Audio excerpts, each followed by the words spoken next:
welcome to the second episode of Your Time on the Run, the Hunted podcast from Reality TV Warriors. My name is Michael Armstrong, and I'm joined, as always, by my fellow Brit, who's the life of every party, if he was partying with a bunch of corpses, Anthony Williams. Hello, how are you? Yeah, I'm not doing too bad. It's the end of a very, very busy week. As you might have guessed from all of the RTV Warriors social media, I've been quite inundated with podcasts this week. How have you been? Yeah, good. Had a good week of gigs this week. So Comedy show on Thursday, wasn't it? Yeah, so show on Thursday, part of the Leicester Comedy Festival, went really well. I ran a show on Tuesday that was amazing, and Saturday night did my first professional lineup up in Ilkley in Yorkshire. So yeah, good week for gigs. Very good week. And also joining us is the lady who regularly shouts, "Find your own bloody shoes!" up the stairs, Michelle Pearce-Denovan. Not in those words, but yes, I have been known to yell something about shoes in the past. Sorry, it's find your own bloody shoe-os because it's Australia, isn't it? I forgot about that. Yeah.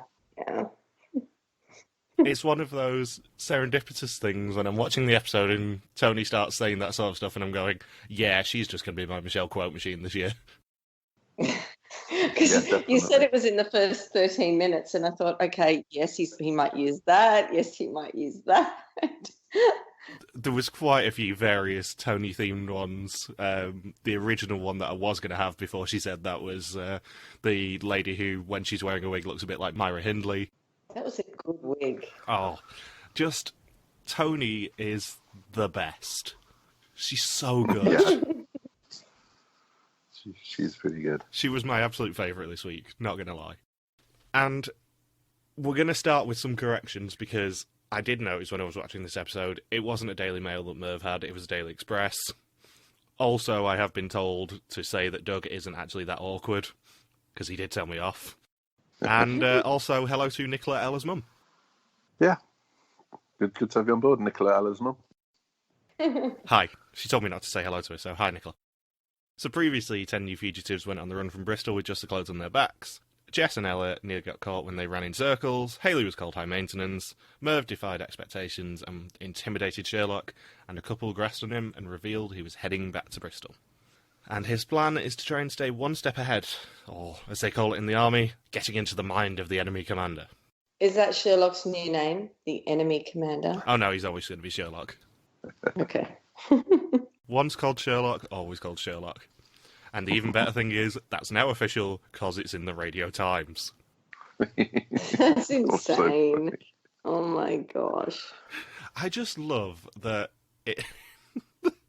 that in the same week that Sherlock starts listening to us, he ends up finding out that I vandalised his Wikipedia page and put Sherlock on there.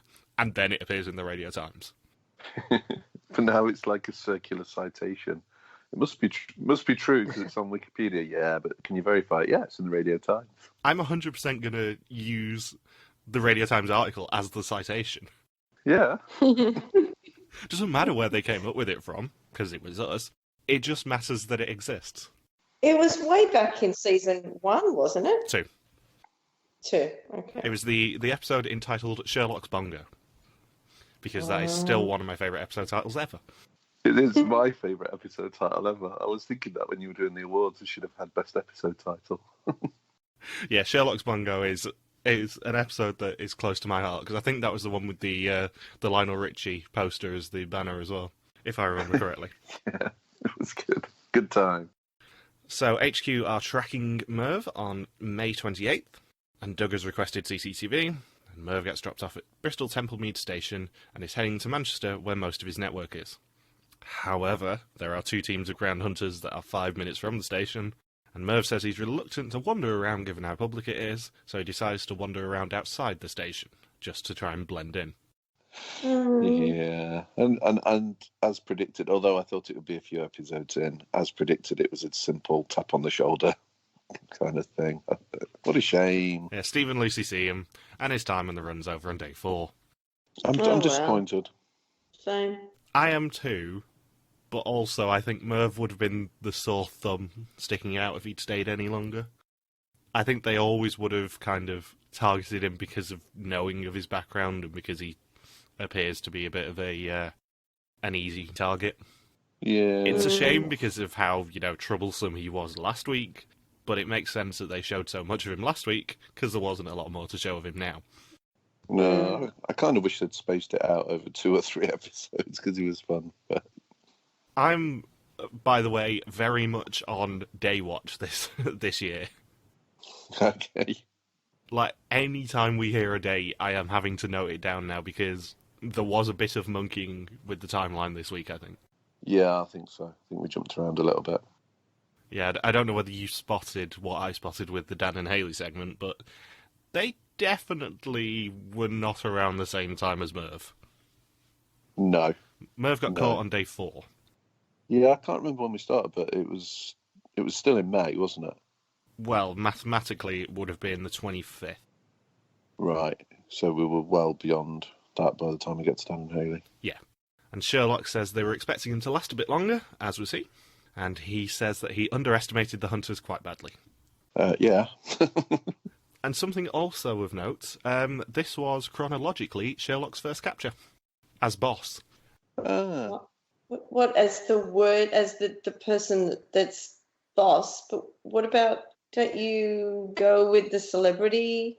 No, but Celeb was filmed after Norma. Right. It always is. It's always normal person, and then they have a few days off, and then it's celebrity straight after. Okay, so that's why he was very excited. So yeah, the reason he was so excited is because this was chronologically his first capture as boss. Congratulations. And I am deliberately wording it as boss because for some reason he's boss rather than chief. It's on Twitter now, in inverted commas. You know why that is, don't you? Because he can't be chief. Yeah, there's only one chief of the hunters. Because I am the chief of the hunters. No way. You were only supposed to blow the bloody doors off. Yeah, I'm a bit out of practice with blacks, I just realised. You need to get back into practice. It's a little bit too Michael Caine at the moment. Yeah, apologies, Chief. He's got a podcast now.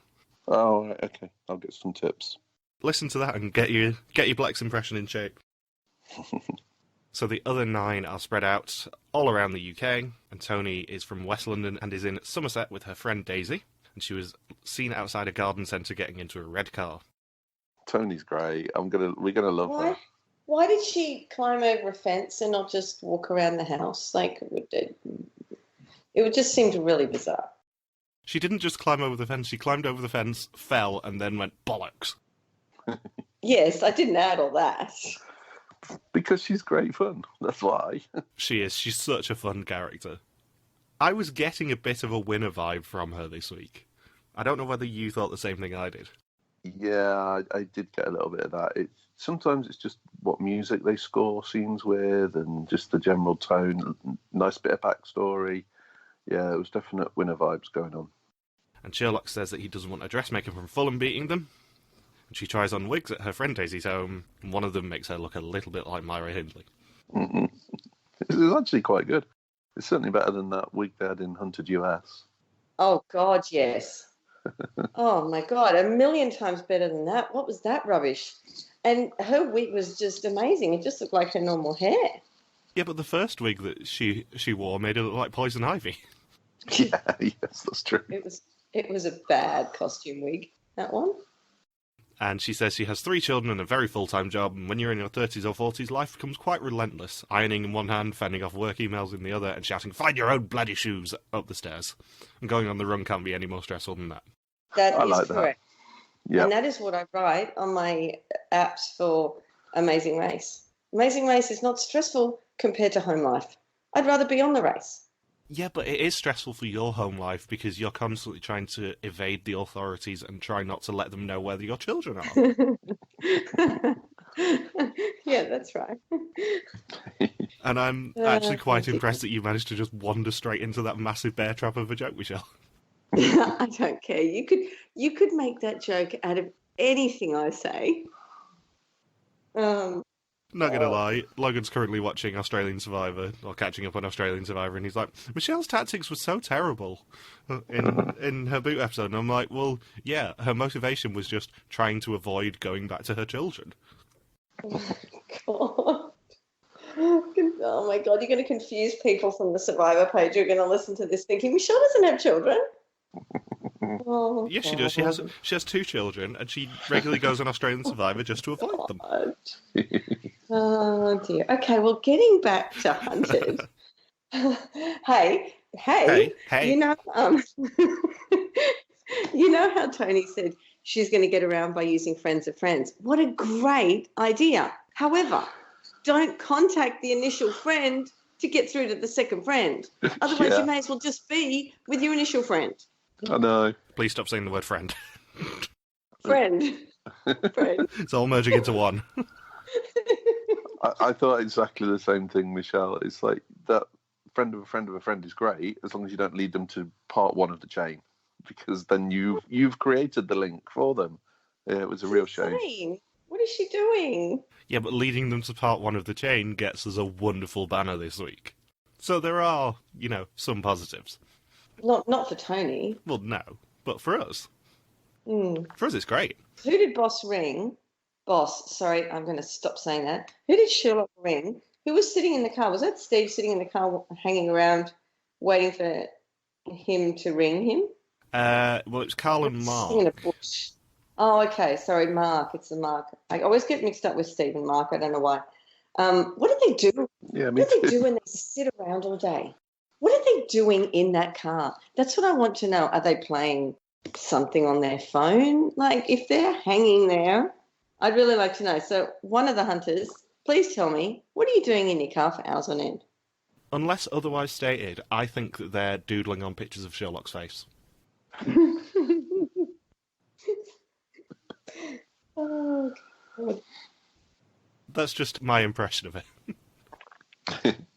Oh, could you imagine? So, HQ might think that she's an obvious sitting duck, an urban sophisticate and very London-centric, and they are wrong. She's not intending on sitting around. She's got friends all over Great Britain. She's planning on using friends of friends to get north. And her... See, it's kind of a grey area. He's not technically a business partner, he just is allowed to use her premises as a London one. But her friend, Mike, the photographer, gets identified by HQ as a potential associate, and Tony calls him right after HQ identify him, and she arranges to meet him at 1 p.m. in Winbourne. Yeah, it's too close, isn't it? It's far too close. It doesn't matter that it's not official. They're always going to find Michael. And also, if I'm not mistaken, they do have to give a list of close associates in their applications anyway. Yeah, and he's going to be on there. So she says she feels safe around Kath, who she's staying with. It's the exchange she's worried about.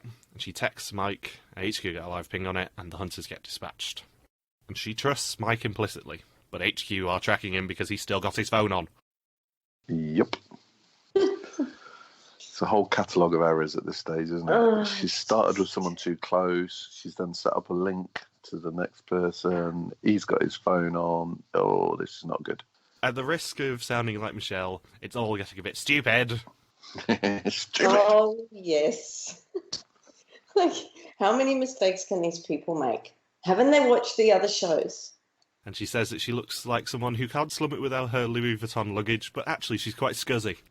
Yeah, I love that. Utterly scuzzy. Which was another potential Michelle intro this week, actually. I don't know that term. What does that term mean? Just a bit grubby, a bit grotty. Right. I like how she just got on a random coach that was just standing there. She managed to negotiate her way. That was great. Could I just get on your coach? Yeah, I don't see why not. It's fabulous. It's great. Hey, you do what you want. Yeah, whatever. And he drops her off in Oxford at around 5:34 p.m, and HQ realise that she's been dropped. And Carl and Mark are dispatched to investigate, and she says, I've got all these people hunting me, I don't know where they are, and I'm just sat here alone behind some bins. Which is places to sit wasn't too bad, actually. She was quite well camouflaged. Yeah, she managed to hide herself at least. It's certainly not the worst hiding place we've ever seen. What would be the worst hiding place we've ever seen out of interest? No, God. Do any come to mind? Oh, yeah. In their car outside, was it Taco Bell? Yes. What was that? Taco Bell was my instinct as well, Michelle. Oh, Yeah, Taco Bell car park. Yep. And HQ make the link that Mike's son lives in Oxford, and they connect Dan, who is Luke's friend, to the area. But Mark and Carl see no movement at Dan's address, and Sherlock gets frustrated. Yeah, I don't know how close this actually was, but it looked like it might have been relatively close. Well, it was definitely the same day. Yeah. But also, if she was dropped off at 5:34, that's, you would assume, getting a bit close to the end of the hunting period for the day. Yeah, I don't think they were far behind her. You can never tell, can you? But there wasn't any kind of daylight change or anything like that. So, yeah, I think they were really, really close. It was a good bit of detective work to get that. Sadly for them, she gets on a random coach to Manchester, and they'll never find her. And she says, "Am I allowed to just jump on your coach and head off somewhere with you?" How many times has she said that to random people? Well... Yeah, but she's got posh woman charm. She's going to get away with stuff. It'll work. Very true. So Michelle and Floyd have been investigating Dan and Haley being, forgive me for saying this, high maintenance. Another classic Sherlock quote, that one. Forgive me for saying this, but she's a bit high maintenance. Can I just say I was so confused when you just said Michelle and Floyd. All of a sudden I went to Survivor and Amazing Race at the same time and thought, hang on, no, this is Hunted. If I say the name Michelle, do you not automatically assume I'm talking about you? No, just at the moment I keep thinking about Michelle from Survivor. But you're the same person. It explains why we had to have the 6-month break, is because you were off filming Australian Survivor. And Haley doesn't like leaving the tent until the last minute. And in another great quote from these two, they're stars already. They've been together for 3 very tough years. They met at the gym as a personal trainer-client relationship, and he slid into the DMs. I love that. These guys are brilliant. They're so good. Haley, stop being so negative. Come on. Get on with it. Focus, believe, achieve. They're just so good. It's been hard. It's been hard 3 years. They're ace. I love it. Also, something we did miss out on last week. We had a Wigan impression off, and Michelle never got the chance to do a Wigan impression. Oh, that's true. I've got a Haley quote for you, Michelle, if you want to do one. What? North? What have you got? It's Haley saying, "There's never any day without drama when I'm about." No. You know what I did, though? When they were walking on that hill, hills and dales, they were walking up a hill, and I think Dan was singing. He's singing a lot. And she said something, and I actually copied her in the North accent, and I thought, that's not too bad. But I have to hear it to be able to copy it. And so, no, I can't do it. How about this? Repeat after me. Haley, focus, believe, achieve. Focus, believe. No, I went Indian. I don't know. Okay, we've stumbled upon something that is going to be my favourite every week now. So every week now that Dan and Haley survive, we're going to pick out a Dan and Haley quote, and I want Michelle to do it. Yes. I'm gonna have to focus, believe, and achieve to do that. Because Michelle attempting Wigan is already my favourite. It's the best. It's the best. I'm hot now. Really? Oh my god. This has already broken me. Yeah, I'm going to say something else. What was I going to say? Oh, yeah, when Sherlock said, Haley's going to have to want to put her eyelashes on, I think Sherlock needs a lesson with Danni in that girls who are as high maintenance as Haley doesn't ever put her eyelashes on. Someone else puts it on for her, and they last for 3 to 4 weeks. Yeah, that's a good point. So, Floyd and Michelle are dispatched to interview Haley's dad, John. And Michelle looks through his phone, but he admits he was told to delete everything, and everyone is under the impression that there are no backups anymore. There are backups. There's always backup. And HQ find in his backup a picture on WhatsApp mentioning a holiday cottage in Penrith, which is the one that Dan and Haley are heading to. The cottage is booked between the dates of the 5th and 7th of June. Yeah. Which puts this much later in the hunt than Mervyn was captured.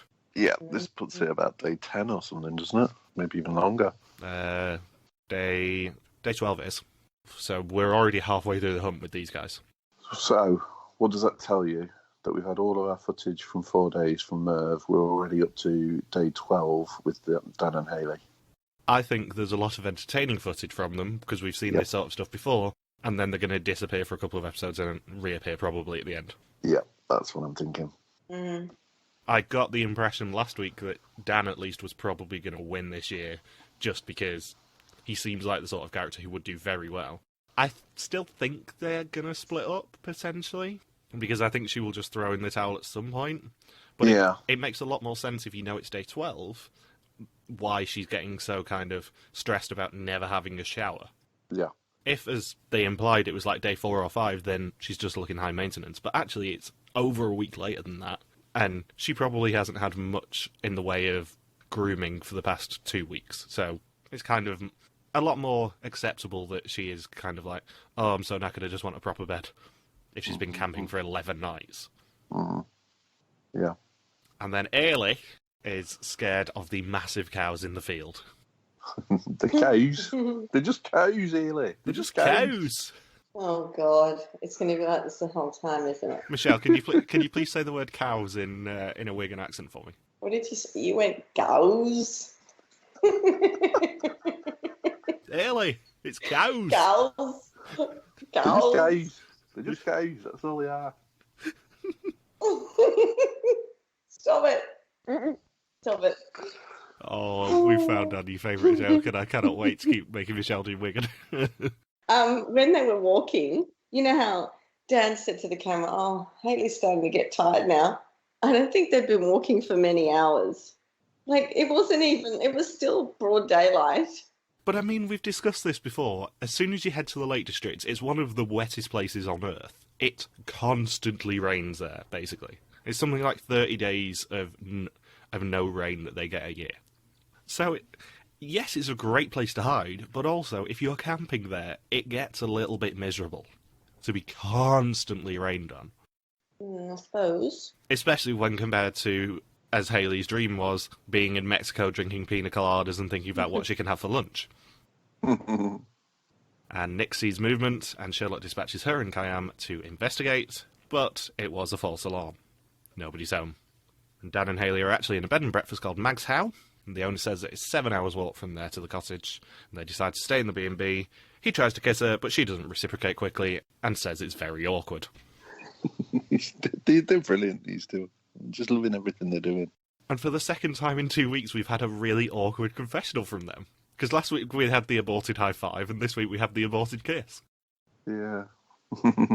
And then Sherlock moves both hunter teams away from the cottage. Yeah, it was an interesting section, this, because they're nowhere near where they thought they were, but it feels all a bit odd. I don't know what it is. I can't put my finger on it, but that whole sequence felt a bit strange. Yeah, I mean, knowing what we know about the fact that they've got to do something ballsy at some point, what do you think Dan and Hayley are going to do? Oh, God knows. Well, we know he's doing the naked thing at some point. Yeah, we know he gets his dick out for the hunters.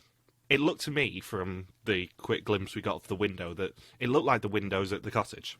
Yeah, it did. Yeah, it looked like some sort of B&B place. Because that was my first thought when we saw the cottage, was those windows look very familiar.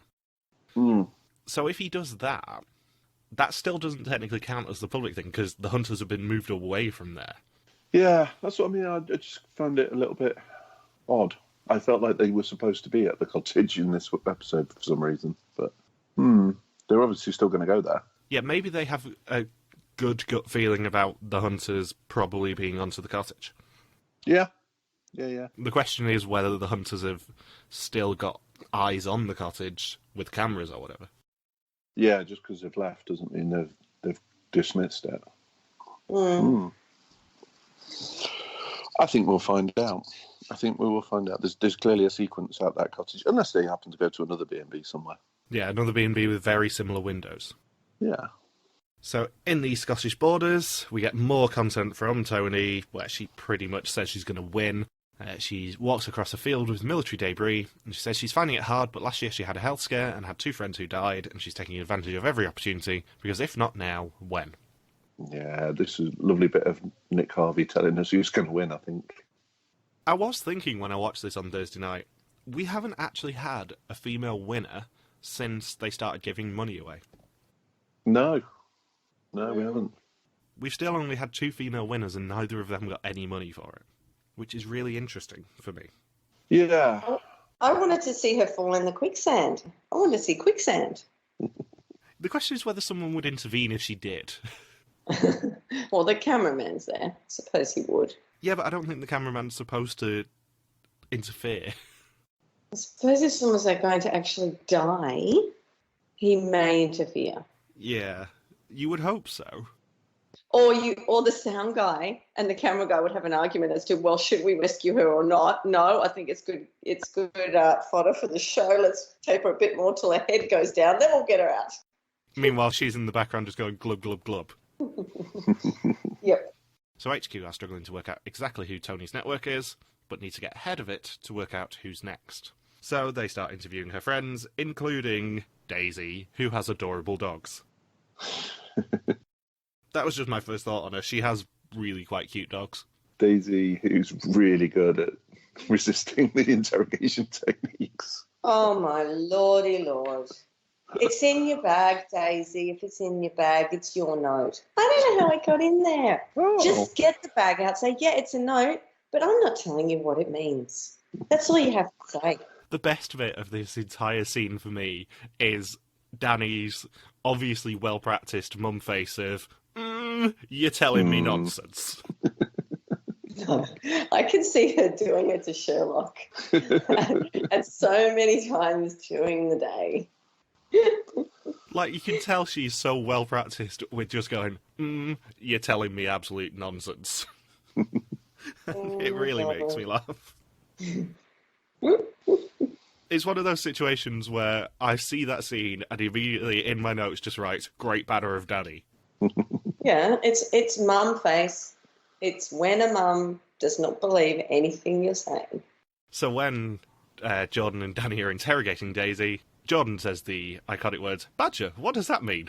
And then, it's a shame she wouldn't have counted for the awards, because then we get the best NPC in a long time. Because Daisy reveals that Badger is the nickname of a woman called Jenny, and HQ put her phone on monitoring. And Tony is meeting Badger in the Highlands, and she has Tourette's and might swear. She's brilliant. And I do love how Tony obviously has never seen this show before, because she thinks that this won't air after 9 p.m. Yeah.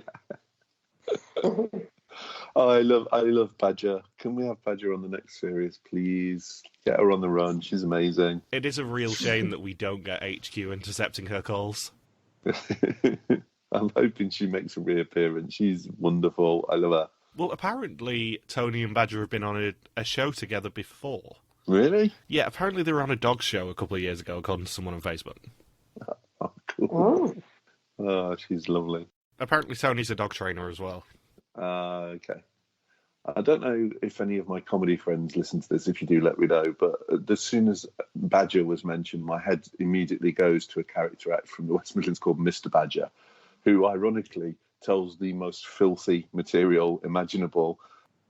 My head for like 5 minutes was just, oh my God, what a double act this would be. Mr. and Mrs. Badger. This would be incredible. Oh, gosh.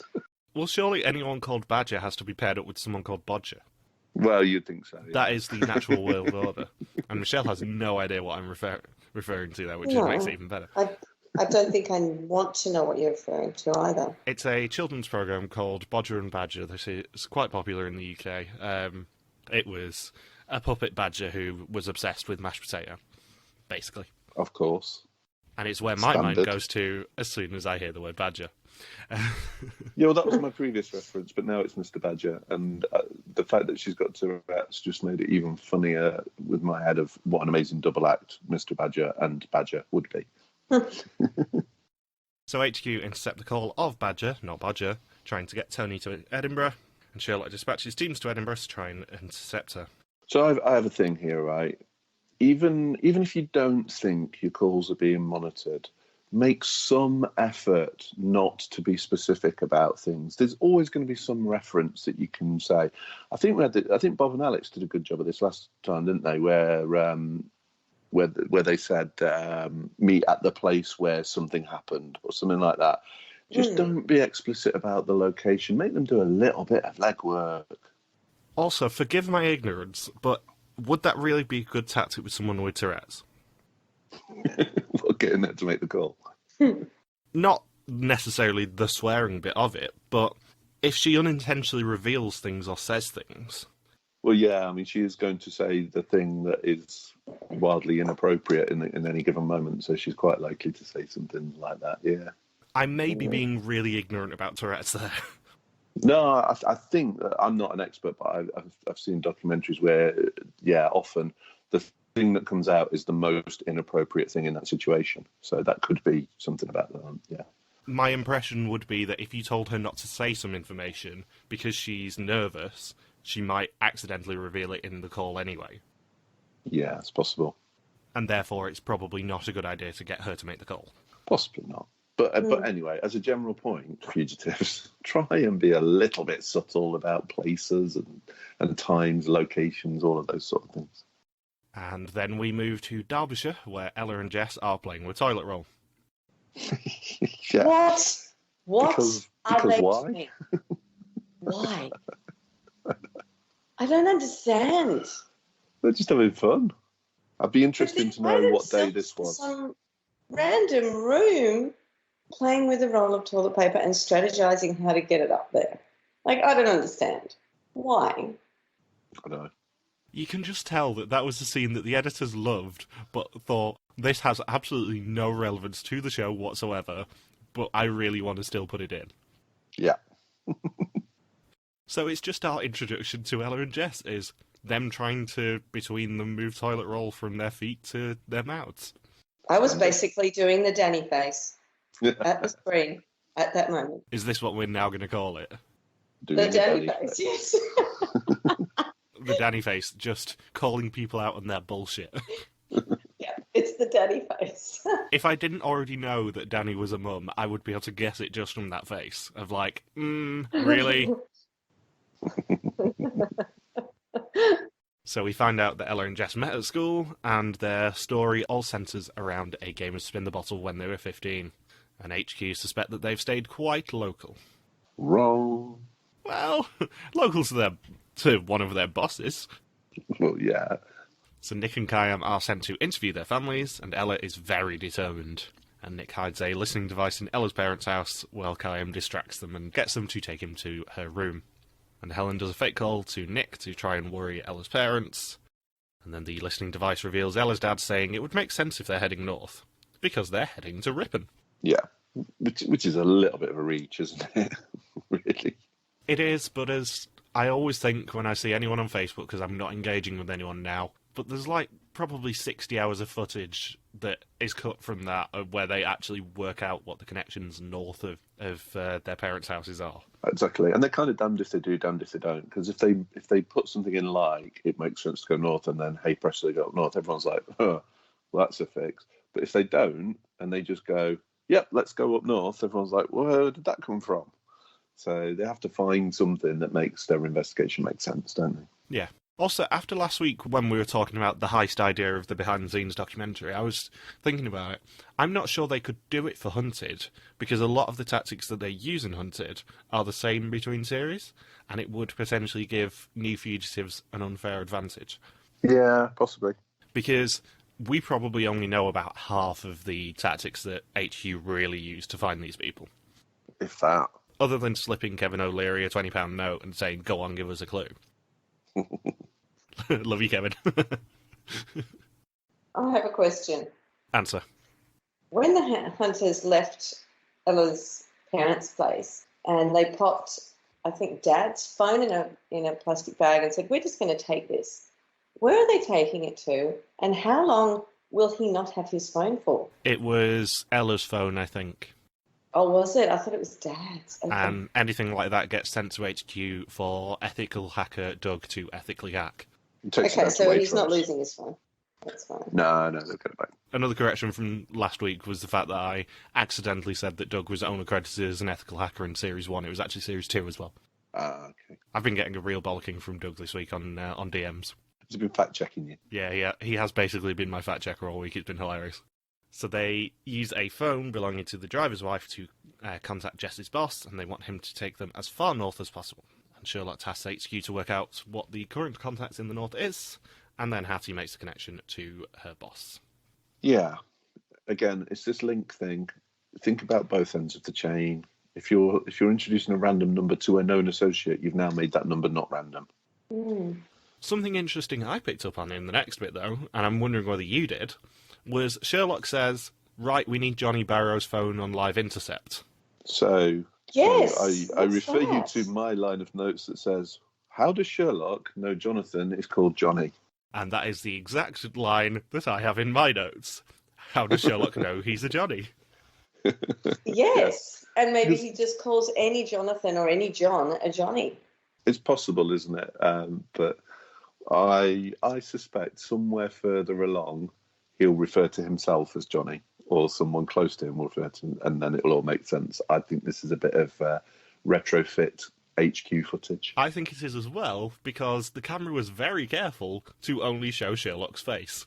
Yeah, nothing in the background, like how many people they've caught or anything. Yeah, I think this is this is done in later. This is more Channel 4 fakery, and this is proof that this show is rigged. Oh, God. And fake. So, yeah, the girls are in a forest and planning on meeting Johnny today, added in later. And they're feeling as safe as possible right now, at least until dogs start eating their food and pissing on their socks. And they didn't bother to get up. Why aren't they getting up? Why were they watching the dog eat and then do a wee? I don't understand. They seem to be fighting over who was going to get up, and then the dog just weed on something. It's weird. It's a bit of a strange episode. I'm sorry. They're treating Ella and Jess really weirdly in the edit. I've noticed this. Yeah, if they were on Survivor, they'd be getting the Dodo music every time, wouldn't they? It's weird. It doesn't make sense for them to include the scene with the toilet roll and then just them giving a confessional to the camera while dogs eat their food and piss on their socks. That doesn't make sense to anyone else. It's a little bit removed from a winner edit. And not to mention the fact that we basically saw their capture scene in the pre-titles bit. Yeah, that is also true. Like, I'm wondering why they're handling Ella and Jess in this way. It's really weird. Unless it's a whole massive misdirect and they actually win. Yeah, I don't know. It's odd. No, that's not happening. I don't think it is. Can't possibly happen. Having said that, the implication in the pre-titles is that scene where Carl runs around the fence going, movement in the garden, which we see next week, that's implied to be Ella and Jess. But if it was Ella and Jess, we probably would have seen the other clip from the pre-titles where they actually appear in relaxing in the garden. So I'm not sure that is them anymore. No, I thought it was just someone else. I don't think it was named Ella and Jess. I know exactly what you mean, but on this week's Next Time, I think is it Frankie and Daniel, the Brummies? I think it's them. I think it is as well. Yes. Yeah, I think that they're trying to misdirect us with the pre-titles by implying that it's Ella and Jess because we see the scene of them relaxing in the garden. But I don't think it is them. I think probably it is Dan and Frankie. Yeah, I'm pretty sure it is.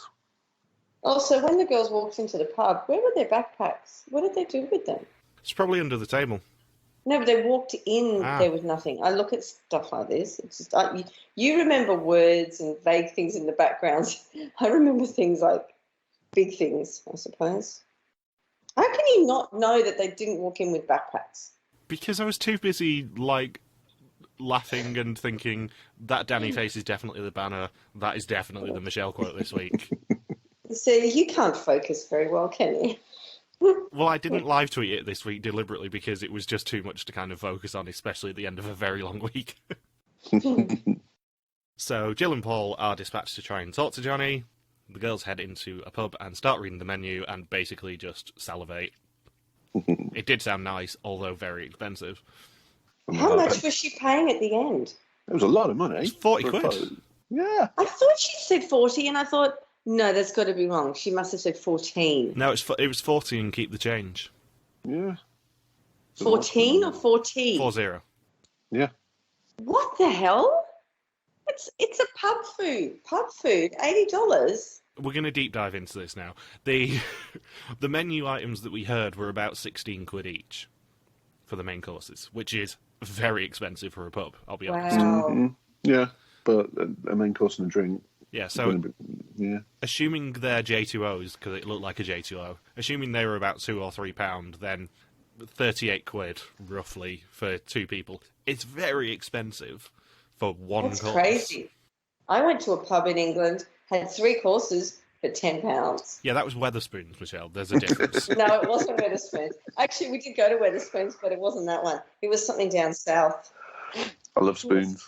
I love spoons as well. We've discussed our love of spoons before. Weatherspoons, please sponsor us. You're the best. And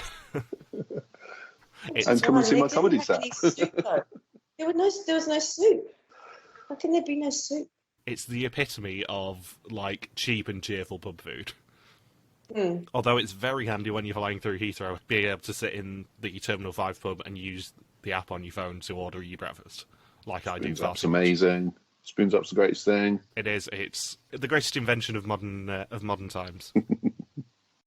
So Jill calls Johnny, and he says he's on a bus with patchy signal, and then just hangs up on him. Jess rings Johnny. He says the hunters are on their way and that the girls need to get out of the pub quickly.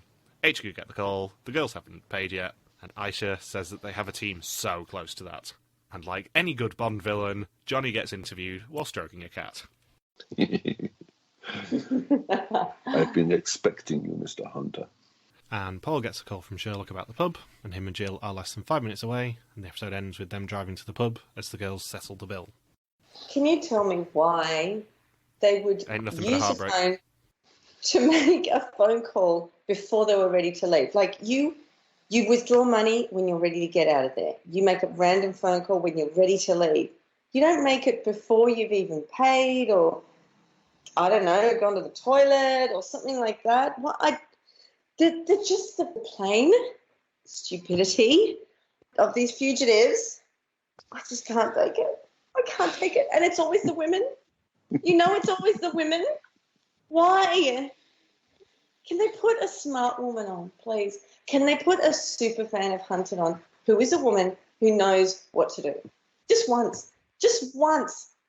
Sherlock, once. Danni, find a woman who knows what to do. Oh, my God.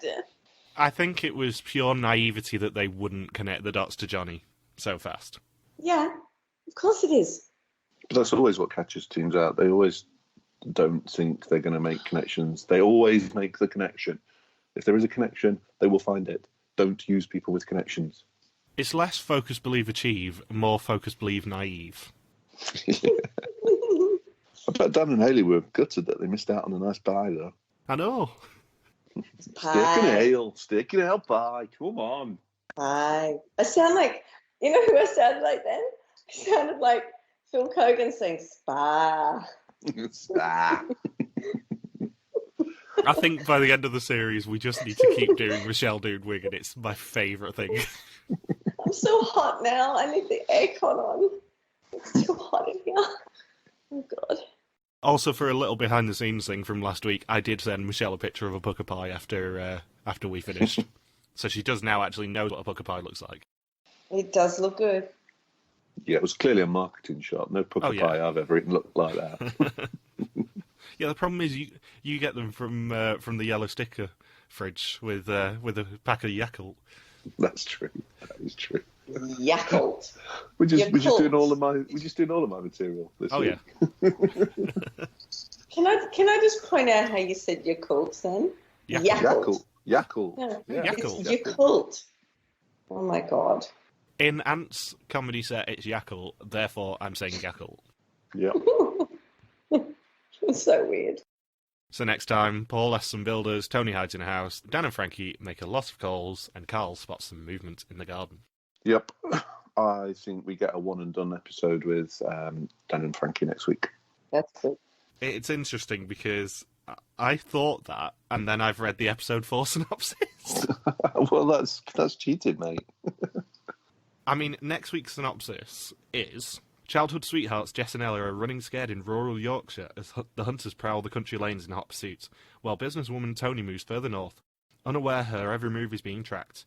Best friends Ben and Rob try to get one step ahead by communicating with friends via Xbox, but one crucial error may cost them dear. Having been let down by their friend, Frankie and Dan reach out to their network for help. However, they quickly realise they're trapped in their safe house.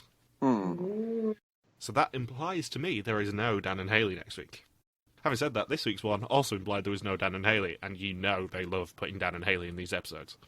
Yeah, I would imagine they'll touch base with them, even if there's no real plot lines. All we will see is just Dan accosting Hayley as she's getting ready in a tent in the morning, and that's it. That's all we'll need to see. Or singing. Him singing on a pathway somewhere.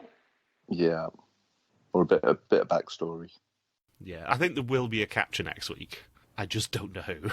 And for the record, the RadioTimes synopsis doesn't spoil who gets captured. No, I would still go with Dan and Frankie next week. I think Dan and Frankie seem to be in a lot of trouble. Mm-hmm. Having said that, going back to the Carl running around the garden thing and movement in the garden, didn't we see a clip in the pre-titles of Dan with a GoPro strapped to his chest running through some fields? I think there was. It was either in the trailer or in the pre-titles. There's definitely something of Dan running through a field. The naughtiest thing he's ever done. Well, we will see. So, any predictions on who's going to win? We haven't seen any of Ben and Robert. No.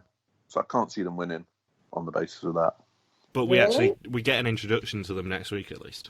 But I think pretty much every season when we've had a winner, we've had some early contact with them. We've not waited till episode 3 to meet a winner, I'm sure. Well, we had Ben and Rob spooning on the canal path last week, or the footpath last week. But it was not a lot, was it? But if you go on that proviso, then Ben and Rob, Frankie and Dan don't have a chance. No. That means we've got to choose between Hayley and Daniel. Well, Hayley's not getting there. Maybe Daniel will. And Tony or Ella and Jessica, I don't see them getting there. Could be Tony. I'd like Tony to get there. Then again, in the first series, Stephen and Martin were only introduced in episode 4. That's true. Yeah, I'd forgotten that. And last series, more importantly, proved that we cannot guess anything from the edit anymore. No, there might not be any winners. No winners. You get no winners. Can you imagine the absolute anger that there would be if there was no winners again? I'd love it. It'd be so funny. It'd be so funny. As much as, obviously, I love, like, half of this cast already after 2 episodes, it would be really funny if nobody wins. Yeah, it's not going to happen. Dan and or Hayley, I disagree. I don't think they will split up. I think she will get to crisis point, he'll pull her through, and it'll be working together that gets them to the end. I think that's the story. I'm reasonably confident that Dan's going to get there. After this week, I would definitely put Tony up there as a potential winner, given that we had so much winner content off of this week. Yeah. Hayley, it depends. She might just throw in the towel. Although, if she throws in the towel, is there a chance that HQ could try and break her? Mm-hmm. Like they always try when they capture one person of a team, they always just try and break them. Yeah. And I'm not sure whether Hayley would stand up to that. Mm-hmm. Okay. Ella and Jess, as much as obviously they're entertaining us a lot, I don't think they're going to win. I think probably they'll be very lucky if they get through next week. Yep. Mm-hmm. Ben and Rob we've seen nothing of, but that doesn't necessarily mean they won't win if we get loads of content from them for the last 4 weeks of the series. Dan and Frankie we've seen nothing of at all. Yeah, I think they're probably a one and done next week. Yeah, that's just my instinct, that there's so little content, because I think it would be interesting if they mention what day it is the first time we see them. I think we'll meet up with them on like day 4, 5, and that'll be it. Yeah. There seems to be a lot of monkeying with the timeline this year. And I know we say that every year, but Of course we do. Yeah, you too. the fact that we start this episode with Merv on day 4 and then immediately jump to Dan and Hayley on day 12, like that is quite spectacular monkeying with the timeline. Imagine what the But as general long as- fans would say if they knew that sort of stuff. Well, maybe they should pay attention.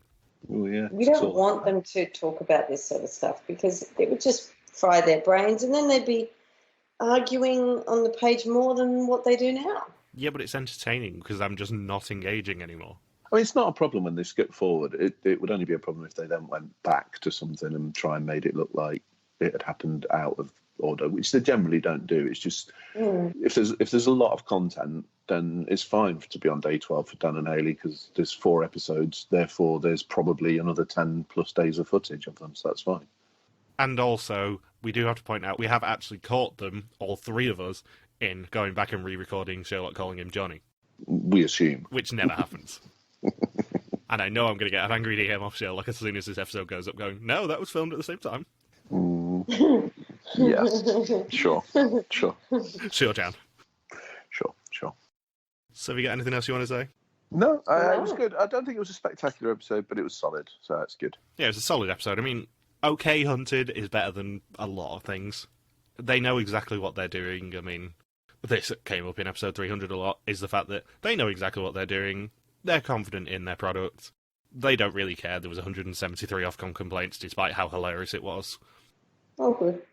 So, thank you for listening to our Hunted Recap. We'll be back same time next week for another episode. Don't forget you can contact us on Twitter, Facebook, YouTube or Instagram, where we are RTV Warriors, or you can email us at contact@rtvwarriors.com.